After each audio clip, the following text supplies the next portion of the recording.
Chapitre 20. Le dragon sera confiné dans le puits de l'abîme. Apocalypse 20, 1, 15. Puis je vis descendre du ciel un ange qui avait la clé de l'abîme et une grande chaîne dans sa main.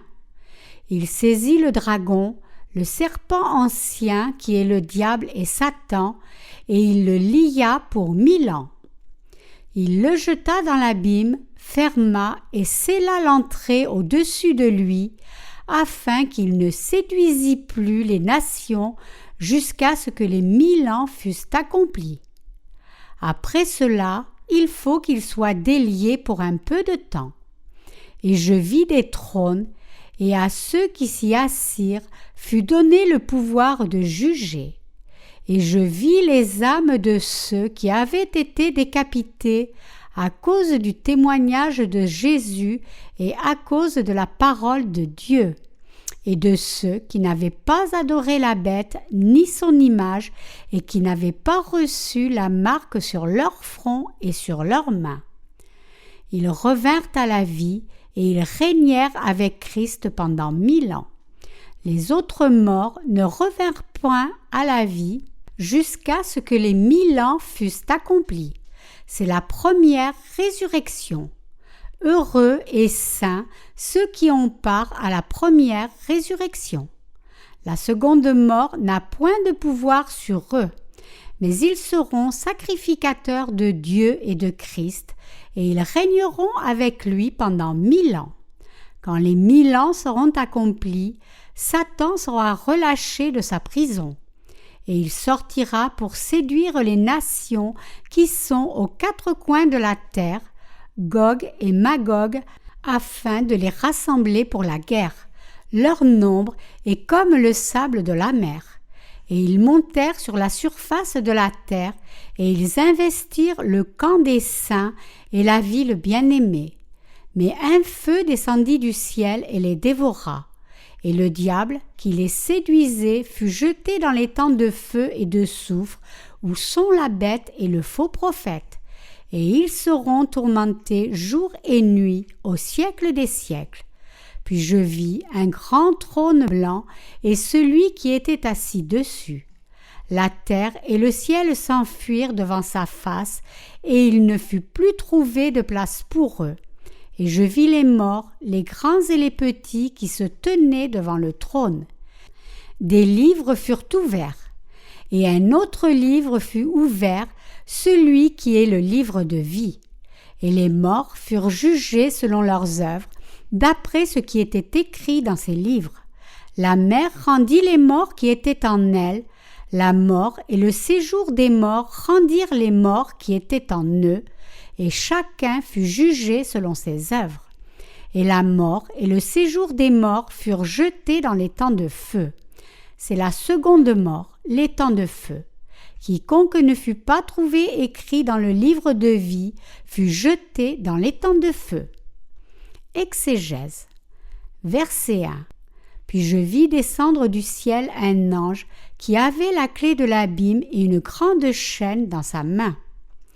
Pour compenser les saints qui ont travaillé pour l'Évangile, par ses récompenses, notre Seigneur Dieu leur donnera le cadeau du royaume de Christ pendant 1000 ans. Pour faire cela, Dieu doit d'abord commander à l'un de ses anges de saisir le dragon pour le confiner dans le puits de l'abîme pendant 1000 ans. Dieu doit faire cela d'abord, car le dragon doit être saisi et lié dans l'abîme à l'avance pour permettre aux saints de vivre dans le royaume millénaire de Christ.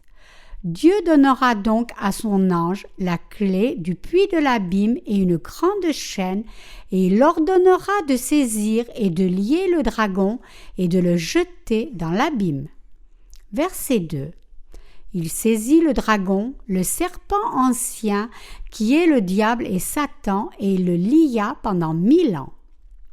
Celui qui a tenté et fit chuter Adam et Ève est un vrai serpent. La Bible appelle ce serpent le dragon et Satan. Dieu prendra ce dragon et le liera et le jettera dans le puits de l'abîme pendant 1000 ans, de façon à ce que les saints puissent vivre avec Christ en paix dans le royaume millénaire. Verset 3. Il le jeta dans l'abîme, ferma et scella l'entrée au-dessus de lui, afin qu'il ne séduisît plus les nations jusqu'à ce que les 1000 ans fussent accomplis. Après cela, il faut qu'il soit délié pour un peu de temps. De manière à construire le royaume de Christ sur cette terre et de faire en sorte que les saints règnent avec le Seigneur pendant 1000 ans, Dieu liera le dragon et l'enfermera dans l'abîme pendant 1000 ans et l'empêchera de séduire les saints.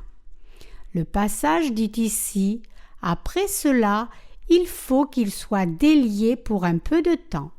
Quand les 1000 ans seront accomplis, Dieu relâchera le dragon pendant un peu de temps, de façon à ce qu'il recommence à tourmenter les saints. Il l'enverra alors en enfer pour toujours et ne sera plus jamais revu. » Verset 4. Et je vis des trônes, et à ceux qui s'y assirent fut donné le pouvoir de juger. Et je vis les âmes de ceux qui avaient été décapités à cause du témoignage de Jésus et à cause de la parole de Dieu, et de ceux qui n'avaient pas adoré la bête ni son image, et qui n'avaient pas reçu la marque sur leur front et sur leurs mains. Ils revinrent à la vie et régnèrent avec Christ pendant 1000 ans. Dans le royaume de Christ, les chrétiens nés de nouveau recevront l'autorité pour juger. Les saints, ayant été faits prêtres en Christ, régneront dans le royaume millénaire avec le Seigneur. Ses habitants sont ceux qui furent martyrisés pour rendre témoignage de Jésus et pour défendre leur foi, ceux qui n'ont jamais reçu la marque de la bête ni adoré son image.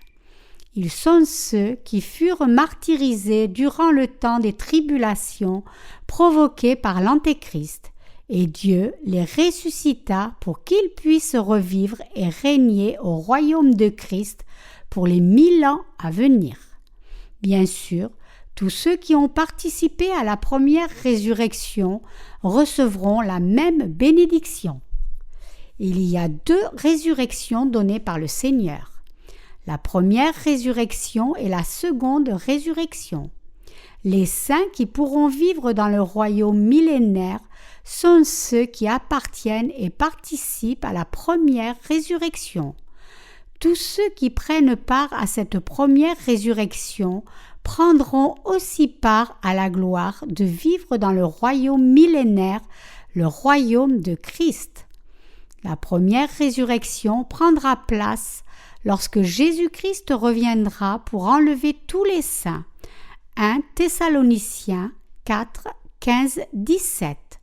Mais la seconde résurrection prendra place à la fin du royaume millénaire, car elle est préparée pour que les pécheurs reçoivent leur condamnation, ayant comme sentence la mort éternelle.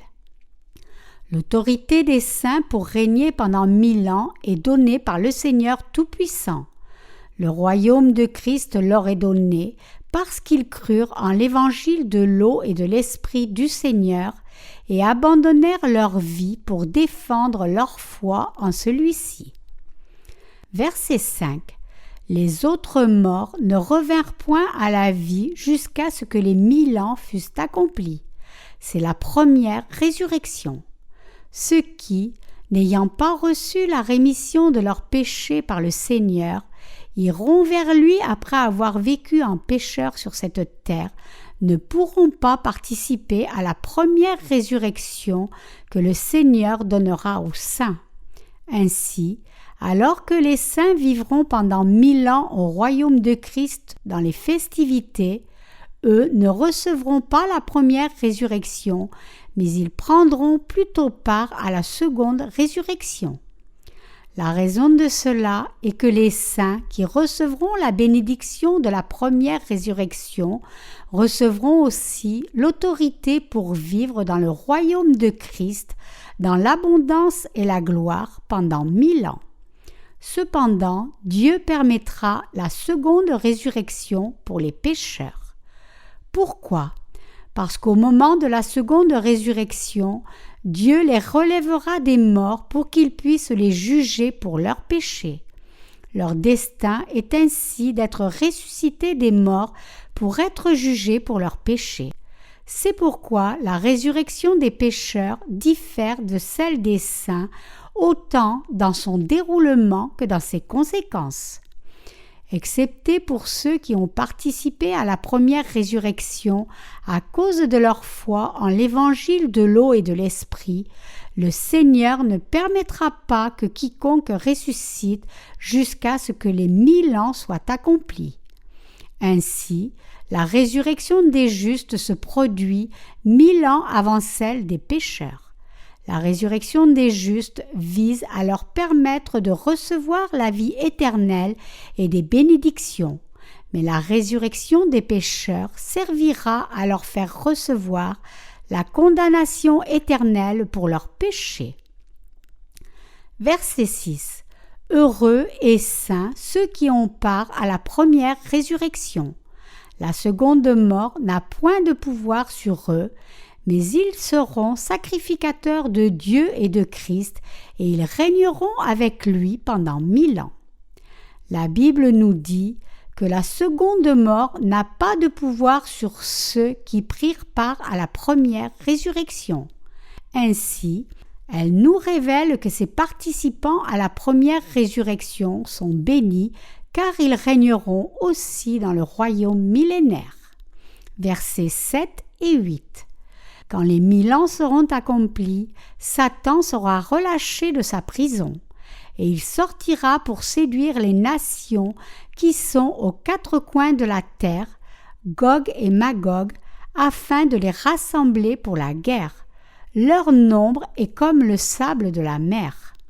Relâchés, après avoir été emprisonnés dans le puits de l'abîme pendant 1000 ans, le dragon essaiera de s'opposer aux saints une fois de plus, et Dieu le jettera donc dans le lac de feu et de soufre, d'où il ne pourra plus sortir.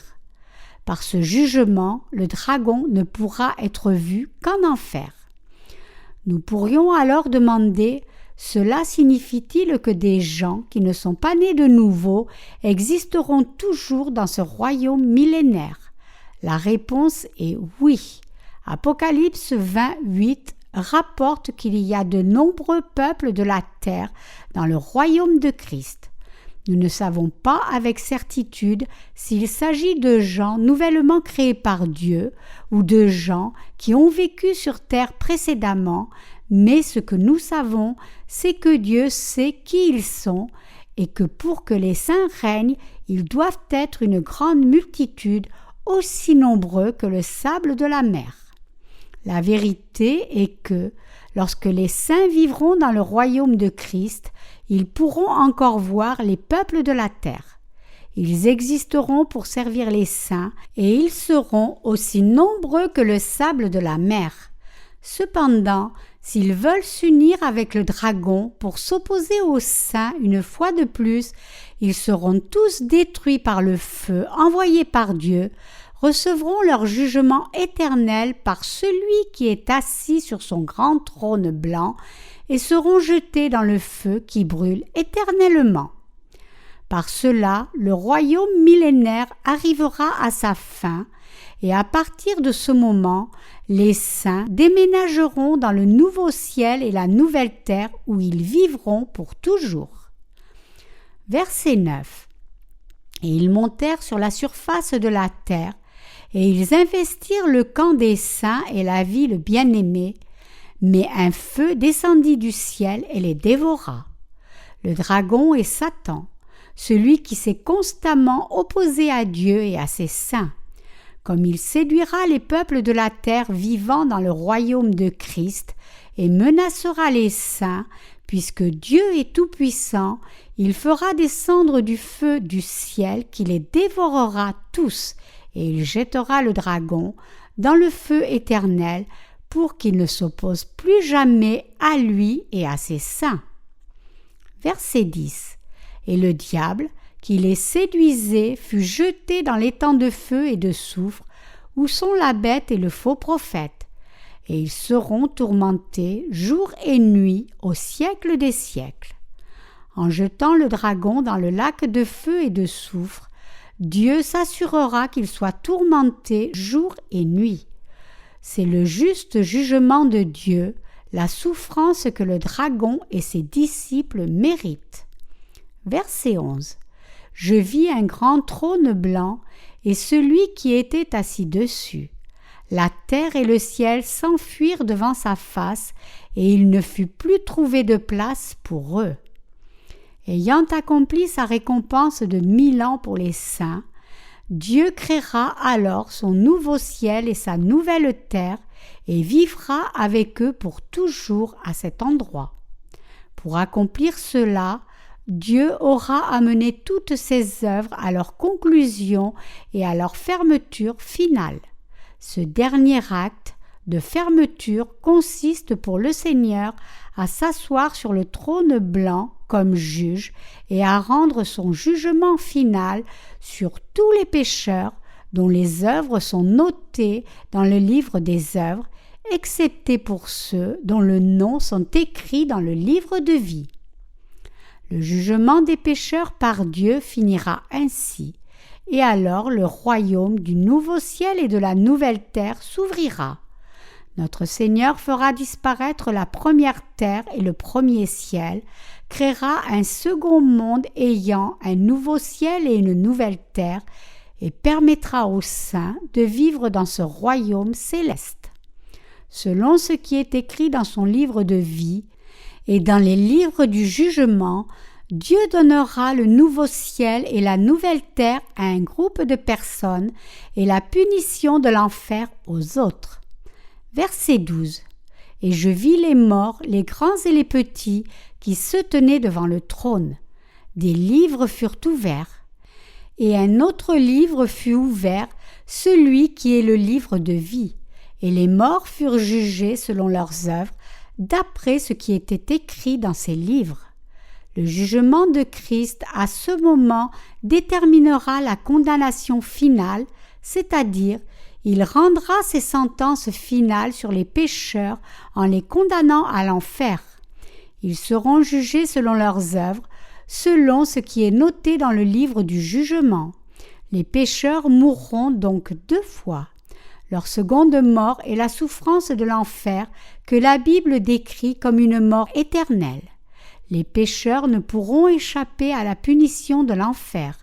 Ils doivent donc chercher à connaître la parole de l'évangile de l'eau et de l'esprit maintenant, pendant qu'ils vivent sur cette terre, y croire et ainsi recevoir la bénédiction d'avoir leur nom inscrit dans le livre de vie. Verset 13. La mer rendit les morts qui étaient en elle. La mort et le séjour des morts rendirent les morts qui étaient en eux, et chacun fut jugé selon ses œuvres. La mer rendit les morts qui étaient en elle. La mort et le séjour des morts rendirent les morts qui étaient en eux, car tous les pécheurs doivent recevoir la condamnation finale pour leurs péchés. Les endroits décrits dans ce passage, c'est-à-dire la mort et le séjour des morts, se réfèrent particulièrement aux endroits où furent emprisonnés les serviteurs de Satan qui, séduits par lui et étant sous son contrôle pendant qu'il vivait, se sont opposés et ont péché contre Dieu. Ce verset nous dit que même si Dieu a ajourné son jugement de leurs péchés pendant un temps, il est maintenant venu le temps de leur jugement final. Ainsi, peu importe ce que les gens peuvent vivre, ils doivent réaliser à qui ils appartiennent, c'est d'une importance critique. Ceux qui ont travaillé en tant que serviteurs de Satan pendant qu'ils étaient sur cette terre seront ressuscités des morts par la résurrection de la condamnation pour recevoir leur jugement final, mais ceux qui ont servi l'évangile de l'eau et de l'esprit à la résurrection de la vie et des bénédictions éternelles. Par conséquent, les gens doivent réaliser pendant qu'ils sont sur cette terre que l'évangile d'eau et d'esprit par lequel le Seigneur effaça les péchés de l'humanité est de la plus haute importance. Ceux qui ont travaillé comme serviteurs de Satan sur cette terre seront relevés des morts par la résurrection de condamnation, mais ceux qui ont servi les œuvres justes du Seigneur seront relevés des morts par la résurrection de la vie et des bénédictions éternelles. Tous les pécheurs seront jugés pour leurs iniquités et recevront leur condamnation finale en enfer. C'est ici que nous constatons la raison précise pour laquelle nous devons, pendant notre séjour sur terre, croire en l'évangile de l'eau et de l'esprit, l'évangile par lequel le Seigneur nous a pardonné tous nos péchés. Verset 14. Et la mort et le séjour des morts furent jetés dans l'étang de feu, c'est la seconde mort. Ceci nous parle du jugement des péchés de l'humanité devant Dieu, qui furent commis en se tenant aux côtés de Satan. La punition réservée aux mauvais qui ont conduit les gens à Satan est d'être jetés dans le lac de feu. C'est la seconde mort que Dieu amènera aux pécheurs et c'est la condamnation au lac de feu. La mort dont parle ici la Bible n'est pas une simple disparition, mais une condamnation à la souffrance éternelle de l'enfer ardent. Le salut dont parlent les Écritures n'est pas temporel, mais éternel. Ceux qui croient en l'évangile de l'eau et de l'esprit pendant qu'ils sont sur terre entreront au royaume éternel des cieux et vivront heureux pour toujours. La différence entre la récompense des croyants en l'évangile de l'eau et de l'esprit et la punition des incroyants est semblable à la différence entre le ciel et la terre. Verset 15. Quiconque ne fut pas trouvé écrit dans le livre de vie fut jeté dans l'étang de feu. Par le mot quiconque, ce verset nous dit que le fait que le nom des gens soit écrit ou non dans le livre de vie dépend entièrement de leur foi ou non en la parole de l'évangile de l'eau et de l'esprit, par lequel tous leurs péchés ont été pardonnés, aussi blancs que neige, peu importe s'ils vont régulièrement à l'église ou si leur église sont des dénominations orthodoxes ou hétérodoxes. Ceux dont les noms ne sont pas écrits dans le livre de vie du Seigneur, par conséquent, seront tous jetés sans exception dans le lac de feu. Les gens religieux du monde ont une tendance marquée à accorder plus d'importance à leurs rituels religieux qu'à leur rédemption du péché. Mais lorsqu'ils se tiendront devant Dieu, si l'évangile de l'eau et de l'esprit donné par Jésus ne se trouve pas dans leur cœur, le nom de chacune de ces personnes ne sera point écrit dans le livre de vie, et elle sera donc aussi jetée dans le lac de feu, même si elle s'est comportée en bonne chrétienne. Par conséquent, pendant que vous vivez encore sur cette terre, vous devez entendre de vos oreilles l'évangile de l'eau et de l'esprit du Seigneur qui fit disparaître tous nos péchés, et vous devez y croire de tout votre cœur. Vous recevrez alors la gloire d'avoir votre nom écrit dans le livre de vie.